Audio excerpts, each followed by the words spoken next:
अस्सलाम वालेकुम dear students, मैं मोहम्मद कैस अली खान हूं और आप मेरा यूट्यूब चैनल देख रहे हैं जिसके ऊपर मैं वीडियोस अपलोड करता हूं मैट्रिक और इंटरमीडिएट के डिफरेंट सब्जेक्ट्स के। डियर स्टूडेंट्स, हमने फर्स्ट ईयर की फिजिक्स की न्यू बुक का पहला चैप्टर स्टार्ट किया हुआ है जिसका नेम है मेजरमेंट्स। हमने इसको प्रिसीजन एंड एक्यूरेसी के टॉपिक तक कर लिया था पिछले लेक्चर के अंदर। इस लेक्चर के अंदर हमने ये देखना है कि हमारे पास अगर कोई कैलकुलेशन हो तो उस कैलकुलेशन की टोटल अनसर्टेनिटी हमने किस तरह से फाइंड करनी है।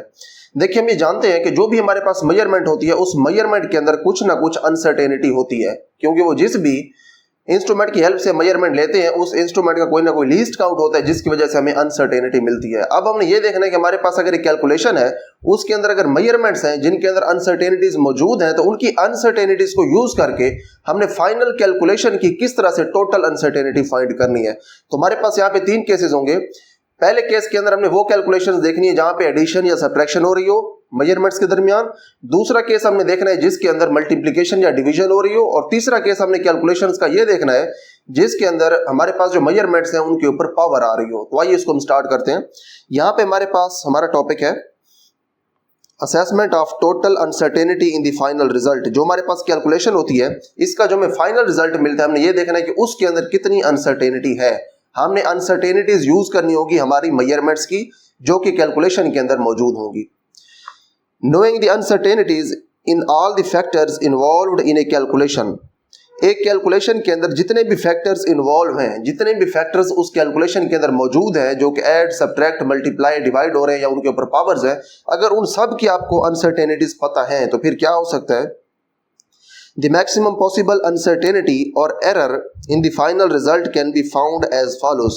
तो उस कैलकुलेशन का जो फाइनल रिजल्ट होता है उसके अंदर टोटल अनसर्टेनिटी या एरर होता है वो आप फाइंड कर सकते हैं दर्ज झैल तरीके से। ठीक है जी, तरीका यहाँ पे है। यहाँ पे हमारे पास है तीन केसेस। पहला केस ये है कि हमारे पास जो मेजरमेंट्स है वो ऐड या सब्ट्रैक्ट हो रही हूँ। ठीक है। दूसरा केस ये है कि जो मेजरमेंट्स है वो मल्टीप्लाई या डिवाइड हो रही हूँ। और तीसरा केस हमारे पास ये है कि जो मेजरमेंट्स हैं इनके ऊपर पावर हो। तो यहाँ पे सबसे पहले हम अपना पहला केस देखते हैं फॉर एडिशन एंड सब्ट्रैक्शन। जब कोई भी हमारे पास कैलकुलेशन हो जिसके अंदर एडिशन या फिर सब्ट्रैक्शन हो रही हो तो उस वक्त उनकी जो एब्सोल्यूट अनसर्टेनिटीज होती हैं उनको आप ऐड कर देते हैं। ठीक है। एब्सोल्यूट अनसर्टेनिटी का मतलब ये है कि जिस इंस्ट्रूमेंट से आपने वो मेजरमेंट ली है उसका जो लीस्ट काउंट है वही उसकी एब्सोल्यूट अनसर्टेनिटी कहलाती है। तो जितनी भी आपके पास मेजरमेंट्स है उस कैलकुलेशन के अंदर उनकी एब्सोल्यूट अनसर्टेनिटीज को आपने सिंपली ऐड कर देना है अगर आपके पास एडिशन या सब्ट्रैक्शन हो।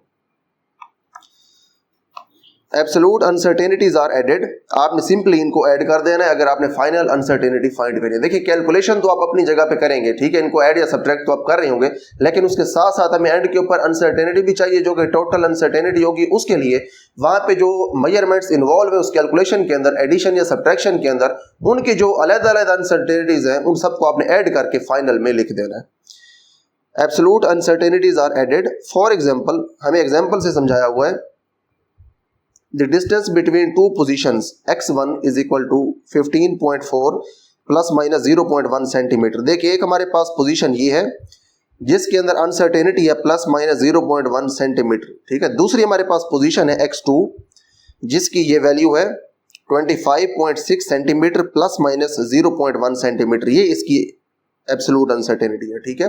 दोनों की एब्सोल्यूट अनसर्टेनिटीज हमारे पास मौजूद है इज रिकॉर्डेड एज। तो डिस्टेंस हमने अब यहाँ पे कैलकुलेट करना है इनका। यहाँ पे यही बात स्टार्ट में की गई है। For example, the distance between two positions, इन दो पोजीशंस के दरमियान हमने बताना है डिस्टेंस। डिस्टेंस बताने के लिए जो दूसरी पोजीशन है उसमें से आपने पहली को माइनस करना होता है सिंपली। ठीक है। तो दूसरी आपके पास जो पोजीशन है वो x2 है, उसमें से आप माइनस करेंगे x1 को और ये x के बराबर होगा, यानी कि उनके दरमियान डिस्टेंस।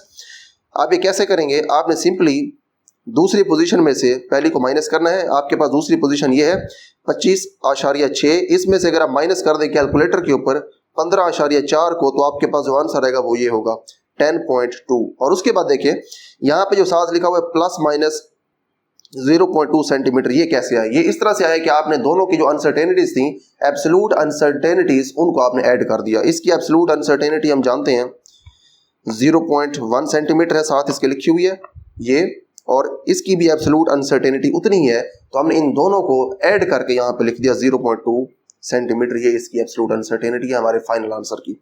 अब देखिए यहाँ पे तो ये दोनों हो रहे थे सब्ट्रैक्ट, अगर ये दोनों ऐड हो रहे होते तब भी इनकी जो ये एब्सोल्यूट अनसर्टेनिटीज हैं इनको आपने ऐड करके यहाँ पे साथ लिखना था। ठीक है जी। उसके बाद नेक्स्ट हमारे पास एक और यहाँ पे एग्जांपल लिखी हुई है, and addition of two lengths is, अगर हमारे पास दो लेंथ्स हों और उनको हमने ऐड करना हो तो तब भी हम यही करेंगे। लेंथ्स को तो हम आपस में ऐड कर देंगे, लेकिन उनकी जो अनसर्टेनिटीज होंगी उनको भी आपस में हमें फिर ऐड करना पड़ेगा। L1 की हमारे पास ये अगर वैल्यू हो, L2 की हमारे पास ये वैल्यू हो, तो उनकी जो एडिशन है वो इस तरह से हम रिकॉर्ड करते हैं कि हम 8.5 और 12.6 को ऐड करके इस तरह से लिख देते हैं 21.1, और इनकी जो अलग अलग एब्सोल्यूट अनसर्टेनिटीज हैं उनको हम ऐड करके यहाँ पे ऐसे लिख देते हैं 0.2 सेंटीमीटर। तो यहाँ से हमने ये सीखा कि हमारे पास अगर ऐसी कैलकुलेशन हो जिसके अंदर या तो एडिशन हो या फिर सब्ट्रैक्शन हो, तो हमारे पास जो नंबर्स होते हैं, जो रीडिंग्स होती हैं, उनको हम सिंपली ऐड या सब्ट्रैक्ट करते हैं, लेकिन उनकी जो एब्सोल्यूट अनसर्टेनिटीज हैं उनको हमने हमेशा ऐड करके ही लिखना है। अब देखिए यहाँ पे तो हमारे पास जो मेजरमेंट्स है वो ऐड हो रही हैं, ठीक है, तो हमने इनकी अनसर्टेनिटीज को यहाँ पे ऐड कर दिया, लेकिन यहाँ पे देखिए हमारी जो मेजरमेंट्स हैं वो सब्ट्रैक्ट हो रही हैं, उसके बावजूद भी उनकी जो एब्सोल्यूट अनसर्टेनिटीज हैं उनको हमने यहाँ पे ऐड करके ही लिखा है, उनको हमने माइनस नहीं करना। माइनस करेंगे तो अनसर्टेनिटी तो कम हो जाएगी, हालांकि होना तो ऐसा चाहिए, क्योंकि जो यहाँ पे इंडिविजुअल मेजरमेंट्स हैं उनके अंदर अगर अनसर्टेनिटी है तो उनकी वजह से जो फाइनल रिजल्ट है उसमें अनसर्टेनिटी ज्यादा आ जानी चाहिए, तो इसी वजह से ज्यादा आएगी जब आप उसको ऐड करेंगे, ठीक है। तो यहाँ से हमने ये सीखा कि अगर कैलकुलेशन के अंदर दो या दो से ज्यादा मेजरमेंट्स के दरमियान एडिशन या सब्ट्रैक्शन हो, सिर्फ दो चीजें हैं, एडिशन या सब्ट्रैक्शन, तो उस केस के अंदर आपने अनसर्टेनिटीज को ऐड कर देना है।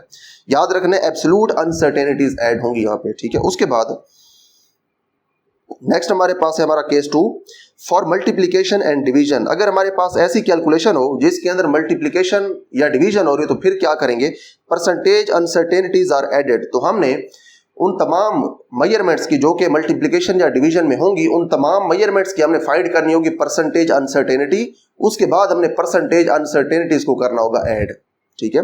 परसेंटेज अनसर्टेनिटीज आर एडेड, तो हमने परसेंटेज अनसर्टेनिटीज को ऐड करना होगा यहाँ पे। For example the maximum possible uncertainty in the value of resistance R of a conductor determined by the potential difference V applied across the conductor resulting in current flowing through it is estimated as under। अच्छा देखिए ये इतना बड़ा sentence, आगे इसको break down करके देखते हैं। हमने देखे करना क्या है, maximum possible uncertainty in the value of resistance और ऑफ ए कंडक्टर। अब देखें जो हमारे पास एक कंडक्टर है उसके अंदर है कुछ रेजिस्टेंस, हमने इसकी रेजिस्टेंस की वैल्यू के अंदर मैक्सिमम पॉसिबल अनसर्टेनिटी बतानी है, ठीक है। हमारे पास एक कंडक्टर है, उस कंडक्टर की कुछ रेजिस्टेंस है, हमने उसके रेजिस्टेंस की वैल्यू के अंदर अनसर्टेनिटी बतानी है, ठीक है। अनसर्टेनिटी अगर हमने रेजिस्टेंस की वैल्यू में बतानी है तो इसका मतलब यह है कि जो रेजिस्टेंस है ये कुछ कैलकुलेशन होगी हमारे पास, एक उस कैलकुलेशन के रिजल्ट में हमें मिल रही होगी रेजिस्टेंस, उस कैलकुलेशन के अंदर यूज हो रही होंगी मेजरमेंट्स, उन मेजरमेंट्स की हमें फिर अनसर्टेनिटी पता होना चाहिए, तब हम इसकी बता पाएंगे। अब देखिए रेजिस्टेंस आती कैसे हमारे पास, हमने एक तो बतानी है इस रेजिस्टेंस की अनसर्टेनिटी, आगे ये लिखा हुआ है कि रेजिस्टेंस आती कैसे है। रेजिस्टेंस जो है वो determined by the potential difference V। एक तो पोटेंशियल डिफरेंस V हमें पता होना चाहिए, ठीक है, उसकी हेल्प से आती है करंट फ्लोइंग थ्रू इट, और उसके बाद जो करंट है जो पोटेंशियल डिफरेंस के रिजल्ट में फ्लो करता है, इन दो चीजों से मिलके ये रेजिस्टेंस आती है, ठीक है। उसको दोबारा पढ़ लेते हैं, determined by the potential difference V applied across the conductor. जो कंडक्टर है जिसकी हमने रेजिस्टेंस फाइंड करनी है, उस कंडक्टर के across potential difference V apply करते हैं, तो उसके बाद होता क्या है, पोटेंशियल डिफरेंस के रिजल्ट में रिजल्टिंग इन करंट, तो जब पोटेंशियल डिफरेंस हम कंडक्टर के अक्रॉस अप्लाई करते हैं तो उसके बाद करंट फ्लो करता है थ्रू इट, उस रेजिस्टर उस कंडक्टर के अंदर करंट फ्लो करता है, it is estimated as under. तो वो जो आपके पास इसकी है अनसर्टेनिटी वो इस तरह से मेजर की जाती है, ठीक है। अगर यहाँ पे हम इसको कॉमर्स लगा दें तो ये ज्यादा बेटर हो जाएगा समझने के लिए।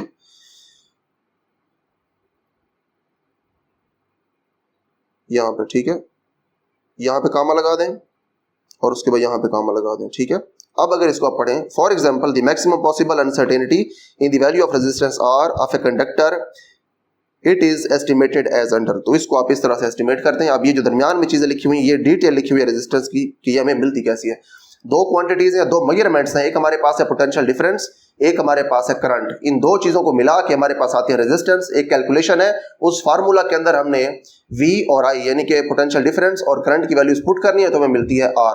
तो अब यहाँ पे हमने दोनों की इंडिविजुअल अनसर्टेनिटीज यूज करनी होगी।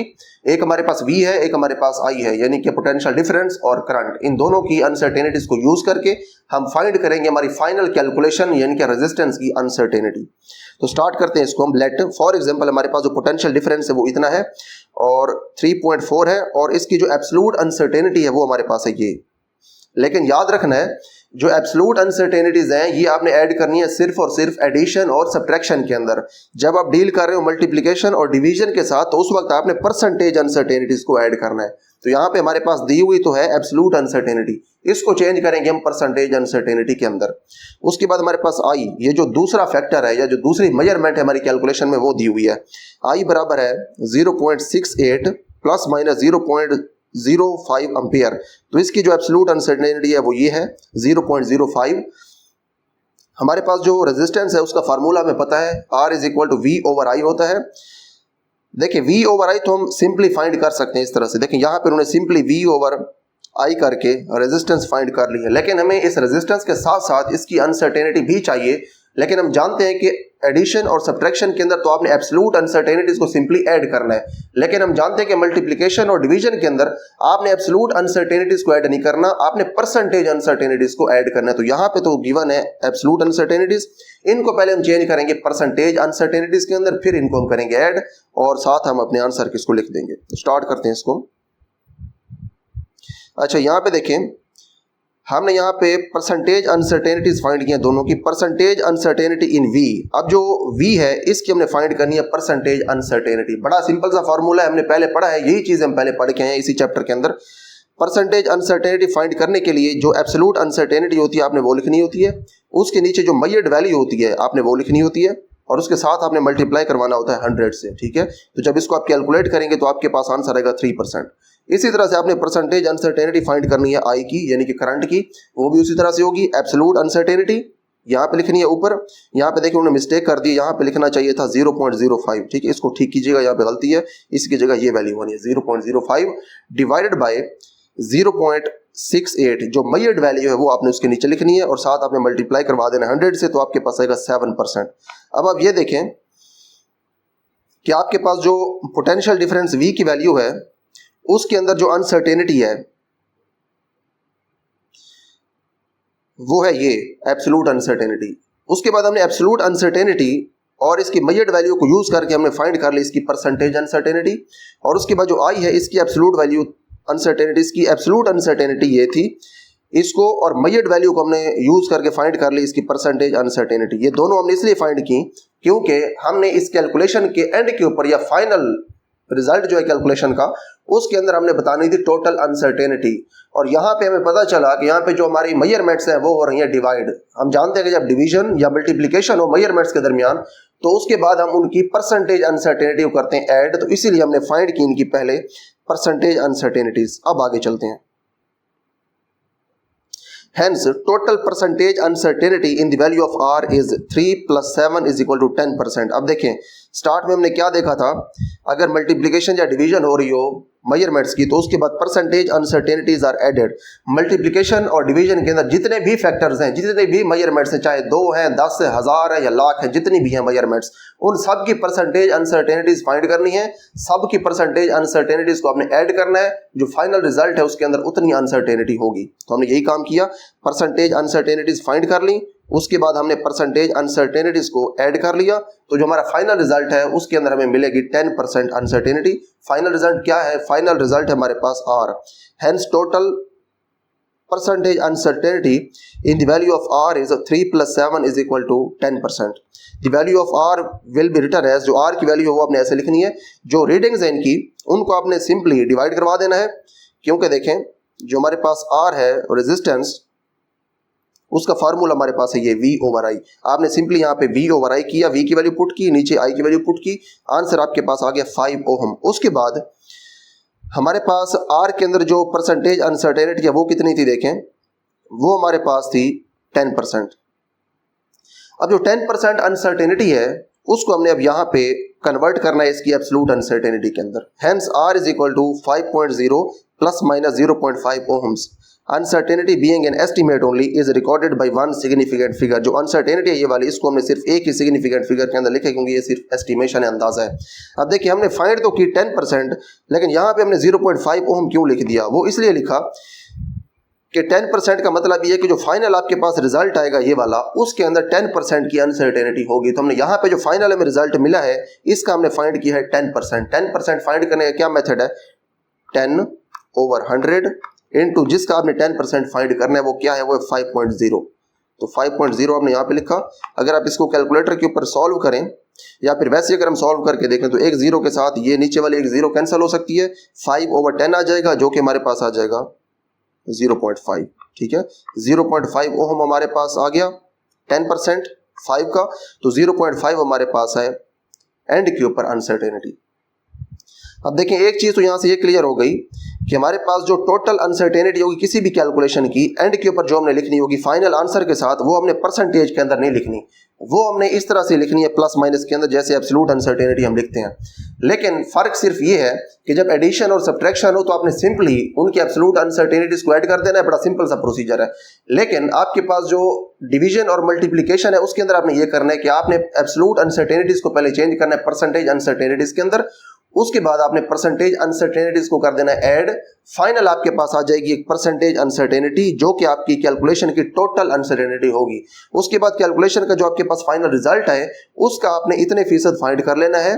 तो जितने फीसद आपके पास पड़ा हुआ है वो आपने कैलकुलेट करना है। जैसे यहाँ पे 10% था, आपने 5 का 10% फाइंड किया तो ये आ गया, तो ये आपने अनसर्टेनिटी यहाँ पे ऐड भी कर दी, सब्ट्रैक्ट भी कर दी। यहाँ पे ये मेथड है। ठीक है जी।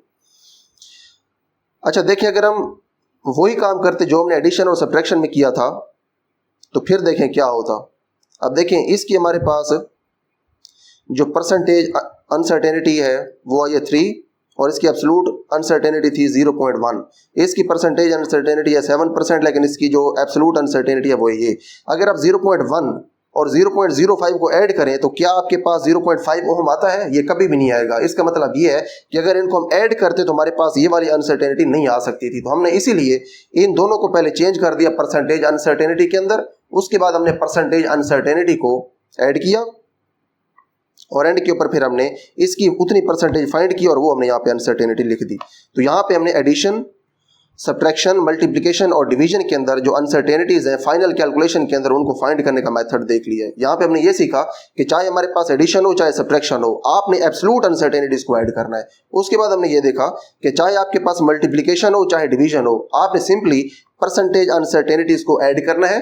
जो आपको मेजरमेंट्स पहले गिवन होंगी, हो सकता है उनकी आपको एब्सोल्यूट अनसर्टेनिटीज गिवन हो, जैसे यहाँ पे एब्सोल्यूट अनसर्टेनिटीज गिवन थी। उसके बाद हमने इनको चेंज किया परसेंटेज अनसर्टेनिटीज के अंदर, उनको ऐड किया, एंड के ऊपर एक परसेंटेज, उसकी हेल्प से हमने अपने आंसर की परसेंटेज फाइंड कर ली। नेक्स्ट हमने ये देखना है कि अगर हमारी कैलकुलेशन के अंदर पावर आ जाए तो फिर हमने किस तरह से अनसर्टेनिटी, अपनी कैलकुलेशन की फाइनल अनसर्टेनिटी फाइंड करनी है।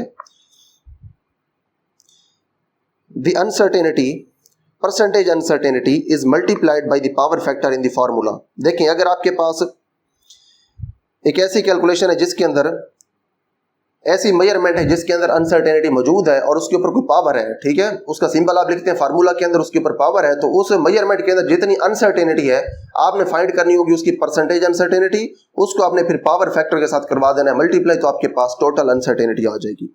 यहाँ पे ये लिखा हुआ है the percentage uncertainty is multiplied by the power factor in the formula. उस फार्मूला के अंदर जो पावर फैक्टर है उसके साथ आपने परसेंटेज अनसर्टेनिटी को मल्टीप्लाई करवाना है। देखिए परसेंटेज अनसर्टेनिटी हर मेजरमेंट की आपने उस पावर फैक्टर के साथ मल्टीप्लाई नहीं करवा देनी। वो पावर फैक्टर जिस मेजरमेंट के ऊपर है उस मेजरमेंट की परसेंटेज अनसर्टेनिटी को आपने उसकी पावर के साथ मल्टीप्लाई करवाना है। कैसे करवाना है डिटेल नीचे आ रही है, इसको देखते हैं। फॉर एग्जाम्पल, मिसाल के तौर पे the calculation of cross sectional area of a cylinder of radius R is equal to 1.25 centimeter using formula for area A is equal to pi r square is given by the percentage uncertainty which is A is equal to 2 into percentage uncertainty of radius r। अब देखिए यहाँ पे again जो sentence है वो काफ़ी बड़ा करके लिखा हुआ है, इसको हम ब्रेक डाउन करके देखते हैं ताकि आपको समझ इसकी अच्छे से आ जाए।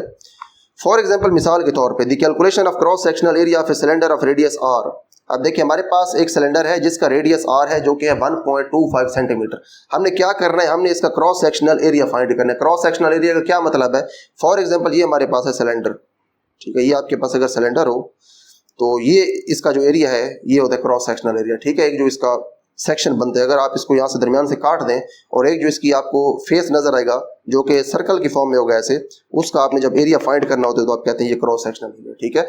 चाहे इस बाहर वाले फेस का फाइंड कर लें, चाहे इसका फाइंड कर लें, चाहे इसको दरमियान से काट लें, कहीं से भी इसको काट लें, तो जो सर्कल सामने आपको नजर आएगा उसका आपने एरिया फाइंड करना है, उसको आप कहते हैं cross sectional area. Through out the cylinder इसका जो क्रॉस सेक्शनल एरिया है वो सेम रहता है, ठीक है।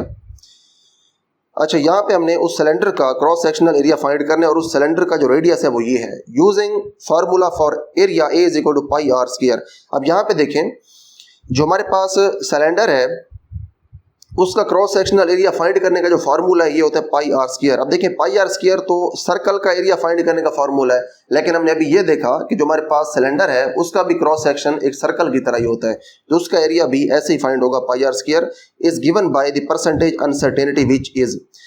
अच्छा देखें ये जो आपके पास एरिया है सिलेंडर के क्रॉस सेक्शन का, इसकी परसेंटेज अनसर्टेनिटी उन्होंने आगे बताई कि किस तरह से होगी। यहाँ पे ए लिखा हुआ है, ये ए यहाँ पे नहीं आता, सिर्फ आपने ये बताना है कि इसकी जो अनसर्टेनिटी है वो कैसे आएगी। आपके पास जो फार्मूला आपके पास वो है पाई आर स्क्वायर। इसके अंदर देखिए मेजरमेंट्स कौन कौन सी हैं। जो फार्मूला है हमारे पास यहाँ पे एरिया का, इसके अंदर सिर्फ और सिर्फ एक ही मेजरमेंट है जो कि आर है, और आर के अंदर अनसर्टेनिटी होगी क्योंकि आप किसी इंस्ट्रूमेंट की हेल्प से आर को फाइंड करेंगे। आर के अंदर जो अनसर्टेनिटी होगी उसको आपने चेंज करना होगा परसेंटेज अनसर्टेनिटी के अंदर, ठीक है। पहले वो हो सकता है गिवन हो एब्सोल्यूट अनसर्टेनिटी की फॉर्म में, उसको आप चेंज करेंगे परसेंटेज अनसर्टेनिटी में। उसके बाद उसकी परसेंटेज अनसर्टेनिटी को मल्टीप्लाई करवा देंगे इसकी पावर के साथ, 2 के साथ, ठीक है। एब्सोल्यूट अनसर्टेनिटी आर की गिवन हो तो उसको आपने 2 से मल्टीप्लाई नहीं करवाना, आंसर गलत हो जाएगा। आर की आपने पहले फाइंड करनी है परसेंटेज अनसर्टेनिटी, फिर उसको मल्टीप्लाई करवाना है आपने इसकी पावर 2 के साथ, ठीक है। यही चीज यहाँ पे लिखी हुई है, is given by the percentage uncertainty which is 2 into percentage uncertainty in radius r। r के अंदर जो percentage uncertainty है उसको आपको 2 से मल्टीप्लाई करवाना है, तो फाइनल आपके पास जो एरिया आएगा इसके अंदर उतनी अनसर्टेनिटी मौजूद होगी, ठीक है। नेक्स्ट इसको हम देखते हैं, as uncertainty is multiplied by power factor. क्योंकि जो अनसर्टेनिटी है उसको आप मल्टीप्लाई करवाते हैं पावर फैक्टर के साथ, यानी कि जो मेजरमेंट के ऊपर पावर होती है उसके साथ आप उसको मल्टीप्लाई करवाते हैं। It increases the precision demand of measurement. तो इसकी वजह से जो मेजरमेंट हम कर रहे होते हैं उसकी प्रिसीजन की डिमांड बढ़ जाती है, यानी कि हमें ज्यादा प्रिसाइज इंस्ट्रूमेंट फिर यूज करना चाहिए। When the radius of A small sphere is measured, देखिए स्फीयर नहीं आएगा, यहाँ पे आएगा सिलेंडर। हम क्योंकि सिलेंडर कर रहे हैं, ठीक है, सिलेंडर का हम क्योंकि क्रॉस सेक्शनल एरिया बता रहे हैं, तो यहाँ पे स्फीयर नहीं, यहाँ पे सिलेंडर। आगे जो फॉर्मूला ये भी सिलेंडर का ही होगा, सिलेंडर आएगा यहाँ पर, ठीक है, सिलेंडर, ठीक कर लो इसको। When the radius of a small cylinder is measured as 1.25 centimeter by vernier calipers with least count 0.01 centimeter, then अब देखिए आपके पास जो रेडियस आया है आपके सिलेंडर का वो है 1.25 सेंटीमीटर। ये उस वर्नियर कैलिपर की हेल्प से आपने फाइंड किया जिसका लीस्ट काउंट है ये। इसका मतलब है एब्सोल्यूट अनसर्टेनिटी आपके पास आ गई।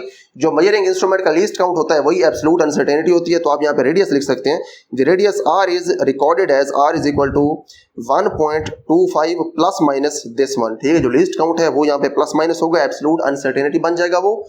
और अब हमने इस रेडियस की फाइंड करनी है परसेंटेज अनसर्टेनिटी। हम जानते हैं कि हमारे पास मल्टीप्लिकेशन हो, डिवीजन हो या फिर पावर आ रही हो किसी भी मेजरमेंट की, तो उस वक्त हमें चाहिए होती है परसेंटेज अनसर्टेनिटी। तो हमने इस एब्सोल्यूट अनसर्टेनिटी और इस मेजर्ड वैल्यू की हेल्प से फाइंड करनी है परसेंटेज अनसर्टेनिटी आर की। तो वो इस तरह से आएगी, percentage uncertainty in radius R is equal to 0.01 over 1.25 into 100, ठीक है। इसका मतलब है जो एब्सोल्यूट अनसर्टेनिटी है वो इसके नीचे मेजर्ड वैल्यू साथ आपने 100 से मल्टीप्लाई करवाना है, तो आपके पास आ गई परसेंटेज अनसर्टेनिटी ये। अब देखिए आपके पास आर की परसेंटेज अनसर्टेनिटी आ गई है, लेकिन आपने फाइंड करनी है अपनी कैलकुलेशन की टोटल अनसर्टेनिटी। टोटल अनसर्टेनिटी कैसी होगी, टोटल परसेंटेज अनसर्टेनिटी वो होगी, आपने देखना है अपना फार्मूला, उसके बाद आपको मिलेगी। फार्मूला के अंदर देखें कौन कौन सी मेजरमेंट्स हैं, सिर्फ एक ही मेजरमेंट है आर और उसके ऊपर है पावर 2। तो आपने आर की परसेंटेज अनसर्टेनिटी को उसकी पावर 2 के साथ करवाना है मल्टीप्लाई। आर के ऊपर जो पावर है उसके साथ मल्टीप्लाई करवाएंगे।